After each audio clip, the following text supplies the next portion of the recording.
क्या आप कभी घर पर आराम से बैठे थे और अचानक सब कुछ हिलने लगा?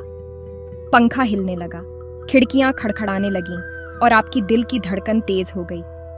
दोस्तों, यही भूकंप है। नॉर्थ इंडिया में, खासकर दिल्ली जैसे बिजी शहर में, ये झटके अब आम होते जा रहे हैं और सच कहूं तो डरावने भी। ऐसा लगता है जैसे धरती माँ हमें याद दिला रही है कि वही सब कुछ कंट्रोल करती है।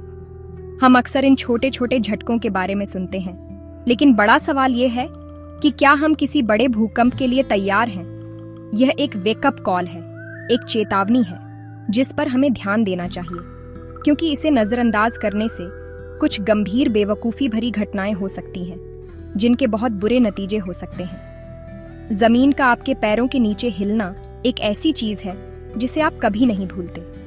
एक पल आप अपनी चाय पी रहे होते हैं और अगले ही पल आप सहारे के लिए पास की मेज पकड़ रहे होते हैं। दिल्ली, गुड़गांव, नोएडा और नेशनल कैपिटल रीजन के दूसरे हिस्सों में रहने वाले लोगों के लिए ये अनुभव अब ज्यादा बार हो रहे हैं। हालांकि इनमें से ज्यादातर हल्के झटके होते हैं जो हमें डराने के अलावा और कुछ नहीं करते, लेकिन वे असल में छोटी चेतावनियां हैं। वे एक बहुत बड़े जियोलॉजिकल प्रोसेस के लक्षण हैं जो हमारे पैरों के नीचे गहराई में हो रहा है। इसे ऐसे समझें जैसे एक प्रेशर कुकर थोड़ी भाप छोड़ रहा हो। यह बहुत ज्यादा प्रेशर बनने का संकेत है और हमें यह समझने की जरूरत है कि यह प्रेशर हमारे घरों और ऑफिसों के ठीक नीचे क्यों बन रहा है। दिल्ली जैसे घनी आबादी वाले इलाके में एक बड़े भूकंप का असर बहुत बुरा हो सकता है। कल्पना कीजिए, ऊंची इमारतें, भीड़ भाड़ वाले बाजार, बिजी मेट्रो लाइनें, सभी एक बड़े झटके के लिए कमजोर हैं। हम इतनी चिंता इसलिए करते हैं क्योंकि सिर्फ हिलना ही नहीं, बल्कि उसके बाद क्या होता है। इंफ्रास्ट्रक्चर ढह सकता है, पानी और बिजली जैसी जरूरी सेवाएं बंद हो सकती हैं और अराजकता अकल्पनीय हो सकती है। यह किसी मूवी का सीन नहीं है, यह एक असली खतरा है जिसके बारे में वैज्ञानिक और आपदा प्रबंधन विशेषज्ञ हमें सालों से चेतावनी दे रहे हैं। दुनिया के दूसरे हिस्सों में और यहाँ तक कि भुज और नेपाल जैसी जगहों पर हुए विनाशकारी भूकंपों की यादें हमें प्रकृति की शक्ति की एक कड़वी याद दिलाती हैं। तो बड़ा सवाल ये है कि नॉर्थ इंडिया ही क्यों, दिल्ली ही क्यों? यह सिर्फ बदकिस्मती नहीं है। इस अस्थिर स्थिति के पीछे एक बहुत बड़ा वैज्ञानिक कारण है। यह एक ऐसी कहानी है जो लाखों साल पहले शुरू हुई थी और आज भी हर दिन सामने आ रही है। इस विज्ञान को समझना खुद को और अपने परिवारों को बचाने की दिशा में पहला कदम है। ये घबराने की बात नहीं है, ये स्मार्ट बनने की बात है। हमें डर की स्थिति से जागरूकता और तैयारी की स्थिति में आने की जरूरत है, क्योंकि जब प्रकृति की बात आती है तो ज्ञान सिर्फ शक्ति नहीं है, यह हमारी सबसे अच्छी सर्वाइवल किट है। आइए इन धरती के नखरों के पीछे के असली कारण को और गहराई से जानें। ठीक है, आइए इसके विज्ञान को समझते हैं, लेकिन चिंता न करें, मैं इसे आसान रखूंगा। कल्पना कीजिए कि पृथ्वी की सतह एक ठोस टुकड़ा नहीं है, बल्कि टेक्टोनिक प्लेट्स नामक बड़े बड़े टुकड़ों से बनी एक विशाल जिगसॉ पजल है। ये प्लेट्स हमेशा हिलती रहती हैं, पृथ्वी के मेंटल की अर्ध तरल परत पर तैरती रहती है। अब जिसे हम भारत के रूप में जानते हैं, वह इंडियन प्लेट नामक एक टुकड़े पर है। लाखों सालों से यह इंडियन प्लेट धीरे धीरे टक्कर के रास्ते पर है, जो उत्तर में विशाल यूरेशियन प्लेट से टकरा रही है। इसे ऐसे समझें जैसे दो कारें इतिहास की सबसे धीमी टक्कर में हों। यह विशाल टक्कर, जो लगभग 4 से 5 सेंटीमीटर प्रति वर्ष की गति से हो रही है, ने ही शानदार हिमालयी पहाड़ों को बनाया है।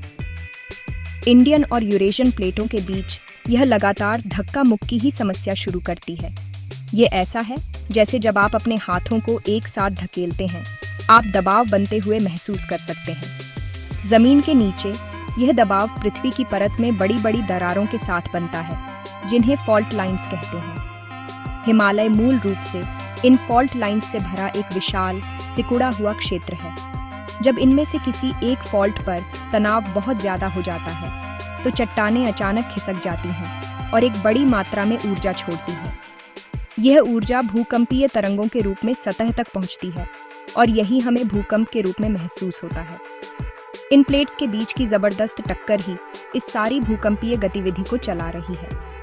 अब आप सोच रहे होंगे, लेकिन दिल्ली हिमालय में नहीं है, और आप सही हैं।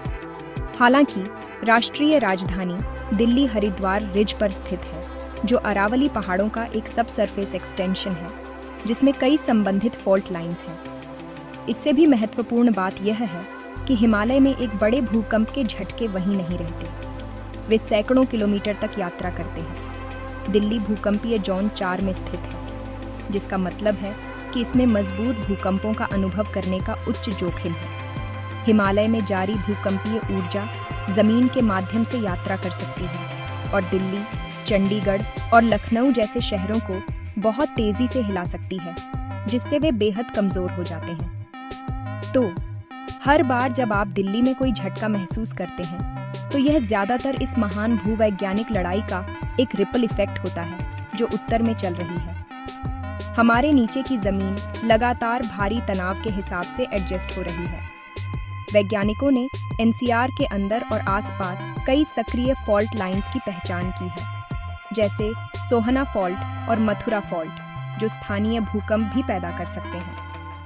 अत्यधिक सक्रिय हिमालयी बेल्ट के करीब होने और अपनी स्थानीय फॉल्ट्स का अपना सेट होने का यह कॉम्बिनेशन दिल्ली को एक अनोखी खतरनाक स्थिति में डालता है।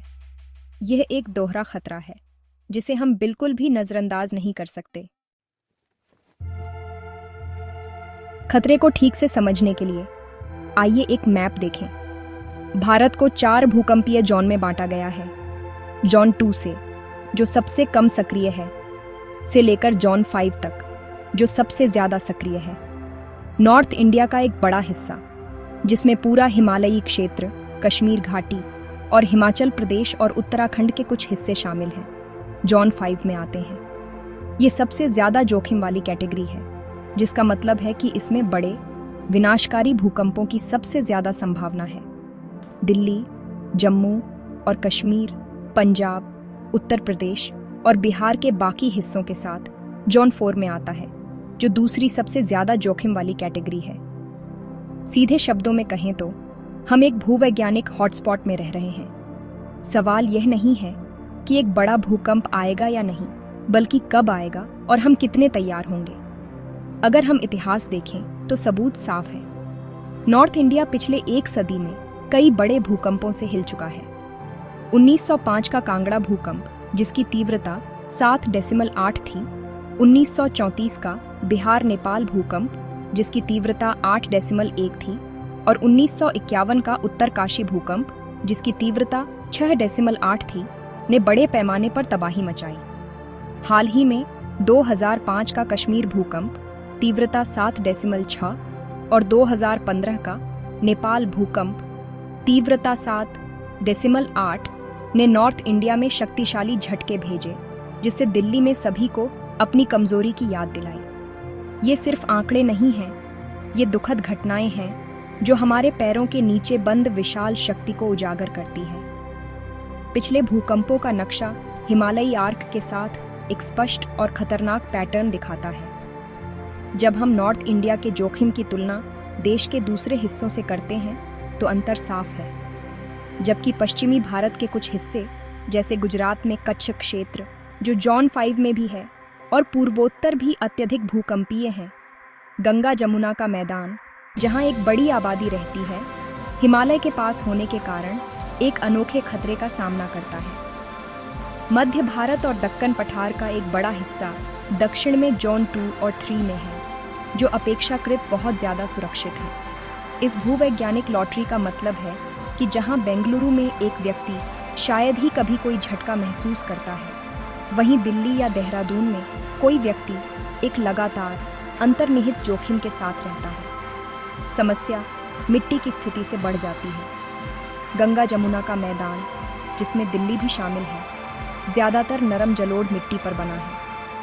भूकंप के दौरान इस प्रकार की मिट्टी झटके को बढ़ा सकती है, एक घटना जिसे मिट्टी द्रवीकरण कहते हैं, जिससे इमारतों के ढहने की संभावना ज्यादा हो जाती है। नरम मिट्टी पर बनी एक इमारत कठोर चट्टान पर बनी उसी इमारत की तुलना में बहुत ज्यादा हिलेगी। तो दिल्ली न केवल कार्रवाई के करीब है, बल्कि इसकी नींव ही झटके को और भी बुरा बना देती है। उच्च भूकंपीय खतरे और कमज़ोर ज़मीन की स्थितियों का यह कॉम्बिनेशन नॉर्थ इंडिया में, खासकर इसके भीड़-भाड़ वाले शहरों में, जोखिम को असाधारण रूप से उच्च बनाता है। तो इसका समाधान क्या है? क्या हम अपना सामान पैक करके कहीं और चले जाएं? बिल्कुल नहीं। समाधान स्मार्ट, तैयार और प्रोएक्टिव होने में है। सबसे पहले हमारे शहरों के लिए सबसे महत्वपूर्ण कदम बिल्डिंग कोड्स को सख्ती से लागू करना है। हमें ऐसी इमारतें चाहिए जो भूकंप प्रतिरोधी हों, या जैसा कि कहते हैं अर्थक्वेक रेजिस्टेंट। इसका मतलब है कि नए निर्माणों को नेशनल बिल्डिंग कोड का पालन करना चाहिए और पुरानी इमारतों को, खासकर भीड़भाड़ वाले इलाकों में, उन्हें मजबूत बनाने के लिए रेट्रोफिट करना होगा। सरकारों और नगर निगमों को संरचनात्मक ऑडिट करने और यह सुनिश्चित करने की ज़रूरत है कि नियम सिर्फ कागज़ पर न हो, बल्कि ज़मीन पर भी उनका पालन किया जाए। यह हमारी रक्षा की पहली पंक्ति है और जब बड़ा भूकंप आता है तो हज़ारों जान बचा सकती है। अगला, हमें बेहतर तकनीक और संचार की ज़रूरत है। अर्ली वार्निंग सिस्टम तेज़ झटके शुरू होने से कुछ सेकंड से लेकर 1 मिनट तक का महत्वपूर्ण लीड टाइम दे सकते हैं। हालांकि यह ज़्यादा नहीं लगता, लेकिन यह एक मजबूत मेज़ के नीचे जाने, खिड़कियों से दूर जाने और स्वचालित प्रणालियों के लिए गैस लाइनों को बंद करने, मेट्रो को रोकने और लिफ्टों को रोकने के लिए पर्याप्त समय है। जापान ने दिखाया है कि ये सिस्टम कितने प्रभावी हो सकते हैं। हमें भूकंपीय सेंसरों का एक मजबूत नेटवर्क और एक सार्वजनिक अलर्ट सिस्टम की ज़रूरत है जो हर किसी के मोबाइल फ़ोन पर तुरंत संदेश भेज सके।